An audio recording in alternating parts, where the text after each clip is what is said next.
Welcome to the timeless forgotten mysteries. In our first journey we moved through clay tablets and hidden scriptures. We traced echoes of Sumer, floods, gardens and councils of gods reshaped into the Bible. That was only the beginning. Tonight, Part 2 opens new doors. What if the Vatican's fear wasn't confined to ancient texts but lived in symbols carved into cathedrals, in legends of kings, in whispers of forbidden knowledge? What if memory survived not erased, but hidden in plain sight? If the first story left you wondering what the Vatican still hides, stay with me. If you enjoy these hidden echoes of history, please like this video. It helps us go deeper into the unknown. Music. And so Part 2 begins, moving beyond clay and scripture into bloodlines, towers, and forbidden machines. To understand why the Vatican truly feared the Anunnaki, we must begin with rulers who claimed their power came from the gods themselves. For centuries, rulers asserted that their right to rule was not merely political but divine. In ancient Mesopotamia, kings were often described as chosen by the gods, their blood said to carry power ordinary men lacked. Some inscriptions even suggest kings were descendants of the Anunnaki, carrying a spark of divine essence in their veins. These stories were not whispered in secret. They were carved on monuments, written in hymns, and celebrated in ritual. To rule was not just to govern, it was to embody the will of heaven. Later dynasties across the ancient world repeated the claim. Egyptian pharaohs called themselves sons of the gods. In Sumer, kings stood as mediators between mankind and the divine. In every empire the message was the same. Rulers were different from common people, marked by a divine connection. If the Vatican were to admit that such bloodlines existed, it would mean humanity's earliest leaders were not only human, that they were part of something much older and stranger. Legends of bloodlines did not remain in Mesopotamia. Across Europe, royal families guarded myths of descent from gods, giants, or angels. Medieval chronicles tell of kings tracing lineage to Noah or even to more mysterious beings before the flood. In some traditions, rulers wore crowns shaped like horns or wings, echoes of symbols once tied to the Anunnaki. These were not mere decorations, they were signs of power, reminders that kings claimed to walk between heaven and earth. The Vatican, however, worked to control these stories. By promoting the idea that authority came from God alone, it silenced older myths of rulers with mixed heritage. To admit otherwise would be to admit that divine bloodlines still walk the earth. And if that were true, then perhaps kings and priests were not chosen only by heaven, but by memory of the Anunnaki. That shadow over royal blood was dangerous. It meant power itself could be proof of an ancient connection. Some researchers believe the myth of the divine right of kings hides a much older memory. In this view, kingship was not invented, it was given. Sumerian lists speak of rulers who reigned for hundreds of years, far longer than any human life. These strange reigns suggest something more than ordinary men. To the ancients, these kings were not only blessed, they were different in nature. The shadow of the Anunnaki lay behind their crowns. When these stories reached later ages, they were softened. Long lifespans became symbols. Divine descent became allegory. Yet the core remained. Rulers were chosen because of something beyond human strength. If these claims were true, royal bloodlines might be humanity's last link to the Anunnaki. This is where silence became most useful. To admit the truth would be to admit that kings and priests carried echoes of gods. The Vatican preferred a simpler tale. One god granted power and all others were false. Stories of divine bloodlines often blended with legend. In some myths, kings were not only descendants of gods but also guardians of sacred knowledge. Ancient inscriptions speak of rulers who received wisdom directly from heavenly beings, gifts of writing, law, and astronomy. These rulers were celebrated as chosen mediators who stood between mankind and the Anunnaki. Their power was physical and intellectual. To rule meant to carry fragments of divine wisdom in mind as well as blood. As these traditions spread, echoes appeared in distant lands. In Greece, kings claimed descent from Zeus. In Rome, emperors were called sons of gods. Even medieval monarchs repeated the pattern, tracing lines to biblical figures or mythical ancestors. Behind all these stories hides the same root, a claim of being more than human. If such bloodlines carried divine essence, authority was not only political but cosmic. For the Vatican to admit this would weaken its claim to be the single bridge between heaven and earth. The myth of sacred bloodlines is not only about rulers. It's about a vision of humanity touched by something beyond itself. Kings were remembered as mediators, half human and half divine, standing on the border between earth and heaven. Their power was not explained by politics alone, but by an ancestry that pointed to the stars. But bloodlines are only one layer. The echoes of the Anunnaki did not stay in families. They spread into symbols carved in stone, hidden in cathedrals, whispered in rituals. To see why the Vatican feared these memories, we must step into the walls of sacred buildings and search for the hidden marks left behind. Across Europe's cathedrals, sacred art covers every wall and ceiling. But not every image tells the story we expect. Among saints and angels, hidden shapes appear, serpents coiling in strange corners, winged beings stretching their arms, giants with unfamiliar faces looking down from stone. To worshippers, these details could seem decorative. To scholars, they are echoes of something older. These forms resemble not only Christian symbols but Mesopotamian memory. Carvings of dragons, winged guardians, and hybrid creatures appear again and again. Some resemble the Apkallu of Sumer, half fish, half man, teachers of ancient wisdom. Others recall giants who walked between heaven and earth. Why were these forms carved into Christian temples? Were they warnings? Attempts to blend ancient memory into a new faith? Or quiet admissions, hidden in stone, that the Anunnaki were remembered long after their names faded? Stained glass windows, meant to teach Bible stories, sometimes include figures with no clear scriptural place. Some windows show beings holding strange tools or standing beside stars and suns. Others portray serpents not as enemies but as guardians of light. To the ordinary eye, these were simple designs. To a closer look, the details tell another story, one that connects to Mesopotamian myths of knowledge, wisdom, and forbidden truth. The use of such symbols was not accidental. Artists worked under direction, guided by church leaders who decided what could be shown. Why then include images with no clear Christian meaning? Perhaps tradition, memories passed quietly through generations. Perhaps resistance, a way to preserve stories the Vatican sought to silence. Each window shines not only with color but with questions that whisper of Anunnaki echoes hidden in light. In some cathedrals, gargoyles stare down from rooftops. Officially, they scare away evil or drain rainwater, but their shapes are strange. Some look like giants, some like hybrids, some with wings reminiscent of the Apkallu of Sumer. They are guardians and reminders of beings that don't fit neatly inside Christian doctrine. Their silent presence turns every cathedral into a museum of hidden myth. Pilgrims may not notice the details above, but artists and builders chose those forms deliberately. It's possible those designs carried memories older than Christianity itself. The Vatican rarely explains why so many non-Christian forms appear in holy spaces. To speak of it would be to admit ancient myths still lived in stone long after clay tablets were forgotten. The gargoyles whisper of guardians, teachers, and giants, their gaze still watching us today. Hidden meanings are not only in statues and glass. They're woven into cathedral architecture, floors shaped as labyrinths, ceilings filled with stars, doorways carved with suns and moons.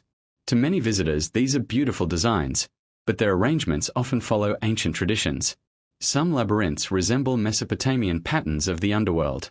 Some ceilings recall star maps carved by Sumerian priests. These designs were not random. They were echoes of memory turned into architecture. Even the numbers used in cathedral design carry strange meaning. Columns grouped a certain way, steps built in sacred counts, windows divided into symbolic numbers. In Christian teaching, these numbers represent holiness. In older Mesopotamian culture, they held power linked to gods, planets, and cycles of time. To see them in cathedrals suggests builders remembered more than one tradition. If that is true, the Vatican stands in buildings that hide the very echoes it tried to erase. The walls, windows, and stones of cathedrals tell two stories. One is clear, the story of Christian faith. The other is hidden, the story of symbols older than the Bible. Serpents, winged beings, giants, labyrinths, stars, all placed inside spaces meant for worship. Were these accidents of art or deliberate whispers from builders carrying ancient memory? The Vatican rarely answers. Silence is easier than explanation. But for those who look closely, the clues remain. These cathedrals point not only upward to heaven but backward to Mesopotamia. So we leave the stone walls behind and follow the echoes of towers that once reached for the sky, where language broke and power scattered. The Tower of Babel and the shadow of the Anunnaki. The Tower of Babel is one of the Bible's most famous stories. Humanity once spoke one language and built a tower to the heavens. God scattered them and confused their tongues. To many, it's a lesson in humility. But in Mesopotamia, similar stories existed long before Genesis. Tales of towers, gods, and the breaking of unity. The Sumerians spoke of ziggurats, massive step temples that rose high into the sky. These were not only places of worship but bridges between earth and heaven. Priests climbed them to reach the gods and performed rituals at their peaks. Could the Tower of Babel be a memory of such structures? A retelling of humanity's attempt to touch the divine reshaped into a tale of punishment? If so, its roots are far older than the Bible. Archaeologists have uncovered ruins of great ziggurats in cities like Ur and Babylon, stepped pyramids visible for miles across flat plains, symbols of power showing kings could command earth and touch the sky. In Babylon, one temple was called the foundation of heaven and earth, its name alone reminding us of the ambition to bridge mortal and divine. The Tower of Babel may not have been one tower but many echoes of ziggurats dotted across Mesopotamia. Over time, their memory wove into Hebrew tradition and was reshaped into a cautionary tale. Instead of symbols of divine meaning, they became warnings against pride. The story was not invented, it was reimagined. And in its shadow we hear not just the voice of God but the distant echo of the Anunnaki. Language itself becomes part of the mystery. In Genesis, God scatters people by giving them many tongues. Mesopotamian myths speak of earlier times when humanity shared one speech taught by the gods themselves. The Apkallu, wise beings of Sumer, were said to bring writing and language to mankind. Could the confusion of tongues in Babel be a reversal of that gift, a deliberate breaking of what was once unity? If so, the Tower of Babel was not only about pride but about memory, a time when humans and gods walked closer, when language was a bridge, not a barrier.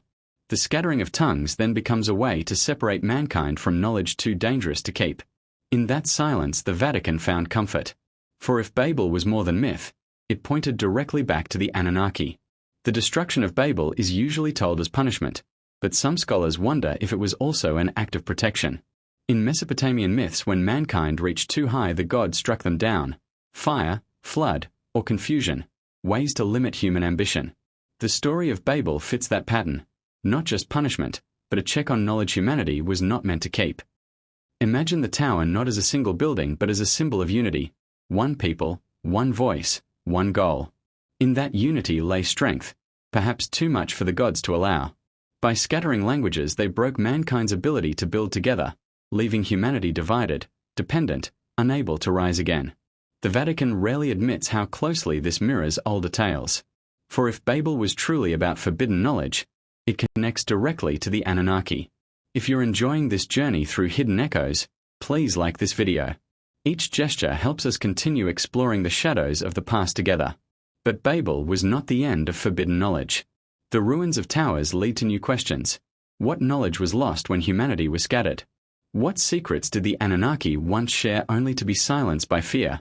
To answer, we must step into the next mystery, the hidden sciences, the fallen knowledge, and the wisdom the Vatican worked so hard to conceal. Knowledge has always been seen as both gift and danger. In Mesopotamian stories, the Apkallu were wise beings who came from the heavens to teach mankind. They gave secrets of writing, farming, and building. But later these same figures were remembered as dangerous, their wisdom too powerful, their lessons too bold. What began as blessing became warning. Humanity was told not all knowledge was safe. The Bible echoes this change. The serpent in Eden offered knowledge and led to exile. The watchers in Enoch taught forbidden arts and their children became giants. Again and again wisdom is remembered as light and shadow. The Vatican long repeated this warning. Forbidden knowledge draws one away from God. But the deeper question remains, who decided which truths were forbidden and why? If the Anunnaki once gave knowledge freely, then to silence it is to silence part of humanity's own memory. Among the secrets said to be given were the stars. Mesopotamian priests charted the heavens with incredible precision, recording eclipses, mapping planets, measuring time with astonishing accuracy. Some believed this wisdom came from divine teachers. To look at the stars was to read the handwriting of the gods. Later traditions often labeled such practices dangerous, even demonic. Astrology was banned while astronomy was allowed, drawing a careful line between faith and science. The Vatican inherited this struggle, allowing certain studies while forbidding others. Knowledge of the stars, metals, and healing herbs was often silenced, hidden away as superstition or heresy. Yet much of this knowledge had deep roots in Mesopotamia. Was it truly forbidden or simply inconvenient to the story that one God was the sole source of truth? The night sky still holds the same patterns. Perhaps they are not only stars but messages once shared by the Anunnaki. Fallen knowledge also included secrets of metal and craft. In the Book of Enoch, the Watchers are accused of teaching humans how to forge weapons and ornaments, how to shape the earth itself. To the church, these skills were linked to sin, marks of corruption brought by fallen beings. In Mesopotamia, however, the same skills were celebrated. The art of bronze, gold, and iron was progress, the foundation of kingship and civilization. This contrast shows how knowledge can be recast, to some a sacred gift, to others a dangerous rebellion. The Vatican silence hides this tension. To admit that human progress began with lessons from beings remembered as Anunnaki would be to rewrite the origin of civilization. And so tools became both symbols of creation and curses of rebellion depending on who told the story. Another form of forbidden knowledge was healing. Mesopotamian texts describe gods teaching mankind about herbs, oils, and rituals that could cure illness. Priests and healers used plants to treat wounds and ease pain. But as centuries passed, these practices became suspect. What was once divine wisdom was later branded sorcery. The same herbs that saved lives became feared as dangerous, their power hidden under suspicion of magic. In the Middle Ages, many healers were persecuted. Women who gathered herbs were often called witches. Knowledge that flowed freely in Sumer was silenced under new rules. The Vatican shaped the boundary between holy medicine and forbidden craft.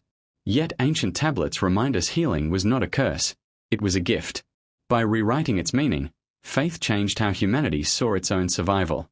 What was once divine guidance became secret practice whispered in shadows.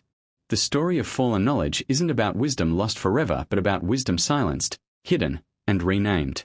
From stars to metals, from healing to writing, humanity's oldest lessons were once celebrated as gifts and later rewritten as dangers. The Anunnaki became fallen angels, the Apkallu became watchers, their teachings were turned into warnings. But knowledge never truly disappears. It lingers in ruins, in symbols, in books hidden away. The Vatican may have feared these memories, but silence cannot erase them. To follow their trail, we must move from forbidden lessons to the beings themselves, the giants whose presence still haunts myths across the world. Across the ancient world, stories of giants recur. In Sumer, beings of immense size were remembered as children of gods and mortals. In Hebrew texts, they became the Nephilim, mighty figures who filled the earth with violence. In Greece, tales spoke of the Titans. In Norse memory, giants battled gods. Though cultures were far apart, their stories carry the same rhythm, memories of beings too large to forget. Archaeologists have uncovered graves some claim belong to giants, long bones, oversized weapons, myths of massive rulers that stir curiosity and fear. Mainstream scholars often explain them as symbols, exaggerations, or errors of tradition. Yet the persistence of these stories suggests something deeper. Otherwise, why would so many cultures remember beings of enormous size unless they were echoing the same truth? Perhaps these giants were not fantasy, but memories of a time when the children of the Anunnaki walked among men. Legends of giants were not only about their strength and stature. They were remembered as keepers of hidden wisdom. In Mesopotamia, mighty figures guarded temples and cities, their images carved into stone gates. In Hebrew texts, some giants were remembered as rulers of vast lands, shaping history with their power. Even in Celtic and Nordic tales, giants were not always seen as monsters. Sometimes they were teachers, builders, or protectors, beings that blurred the line between destroyer and guide. The Vatican rarely acknowledged these stories. Giants were explained away as metaphors for pride or sin, never as real beings. Yet the silence raises questions. Why would the memory of giants appear in so many cultures if they were only symbols? Perhaps giants were inconvenient reminders that humanity once shared the earth with beings far greater and stronger than themselves. Their existence suggested that the Anunnaki's influence lived on, not just in tablets of clay, but in bloodlines walking in flesh. Some tales say giants fell not only by war but by flood. In Mesopotamian myths, the flood was sent